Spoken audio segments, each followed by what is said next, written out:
அஸ்ஸலாமு அலைக்கும் வரஹ்மத்துல்லாஹி வபரகாத்துஹு. புகழ் அனைத்தும் இறைவனுக்கே.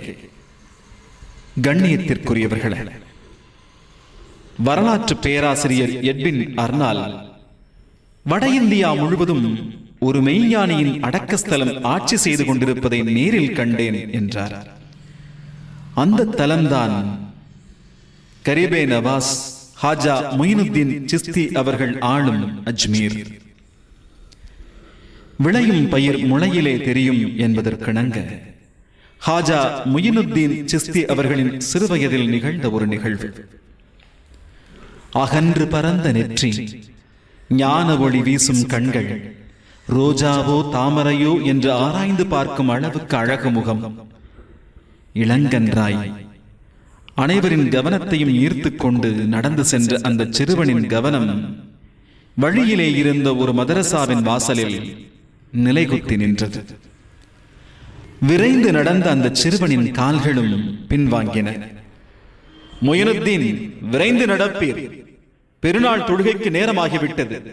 இது அச்சிறுவனின் தந்தையின் குரல். அந்த மைந்தரின் நடை முன்னேறினாலும் அவரது முகம் பின்புறமாக திரும்பி கவனிப்பதை பார்த்துவிட்ட தந்தை மகனுடைய கவனம் எங்கே செல்கிறது என்று உணர்ந்து கொள்ள முடியாமல் பார்த்தார். என்ன மொயினுத்தீன், என்ன என தந்தை சிறிது அதட்டலாகவே கேட்டார். மைந்தருக்கு தொழுகையில் அக்கறை இருக்க வேண்டுமே என்பது அவரது கவலை. அந்த மைந்தரோ தம் தந்தையின் கரத்திலிருந்து தம் தளிர்கரத்தை விடுவித்துக் கொண்டு திரும்பி நடந்தார். வியப்புடன் திரும்பி பார்த்தார் தந்தையார். மைந்தர் அந்த மதரசாவிற்குள் நுழைந்தார். அங்கு தூண் மறைவில் ஒளிந்து நின்று கொண்டிருந்த தம் வயதினையொத்த சிறுவன் ஒருவனை கைகளால் பற்றி வெளியில் இழுத்தார். தம் மைந்தரின் செயலை வியப்போடு கவனித்தபடி நின்றிருந்தார் தந்தை. முஸ்தாக், நீ ஏன் பள்ளிவாசலுக்கு வரவில்லை? இது ஹாஜா மொயினுத்தீனின் கேள்வி. மொயினுத்தீன், நீ செல், உன் தந்தையாரை காத்திருக்க வைக்காதே. எனக்கு புத்தாடை எதுவும் இல்லை, இருக்கும் ஆடையும் கந்தலாக இருக்கிறது என்றான் முஸ்தாக் என்னும் அந்த சிறுவன். ஏன், உன் தந்தையார் வாங்கி தரவில்லையா? இது மொயினுத்தீனின் கேள்வி. கலங்கிய முகத்தோடு இருந்த முஸ்தாக், இல்லை மொயினுத்தீன், என் தகப்பனார் இறந்து விட்டார்களே, உமக்கு தெரியாதா? என் தாயாரும் மிகவும் கஷ்டத்தில் இருக்கிறார்கள் என்றார். மொயினுத்தீனின் ரோஜா முகத்தில் பன்னீர் திரள்வது போல் கண்ணீர் திவலைகள் திரண்டு வழிந்தன. முஸ்தாக், என் மேலாடையை அணிந்து கொள் என்றவாறே தம் தந்தையையும் பார்த்து கொண்டே தமது வெல்வெட் மேலங்கியை முஸ்தாக்கிற்கு அணிவித்தார் மொயினுத்தீன்.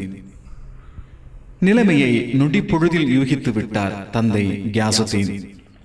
உள்ளாடையையும் கான் சராயையும் உடுத்தி வரும் மைந்தரை ஒரு கையில் பிடித்துக் கொண்டு வெல்வெட் மேலங்கியை அணிந்து வரும் ஏழை சிறுவனை மறுகையில் பிடித்துக் கொண்டு பள்ளிவாசலை நோக்கி நடந்தார் அந்த தவப்புதல்வனின் தந்தை.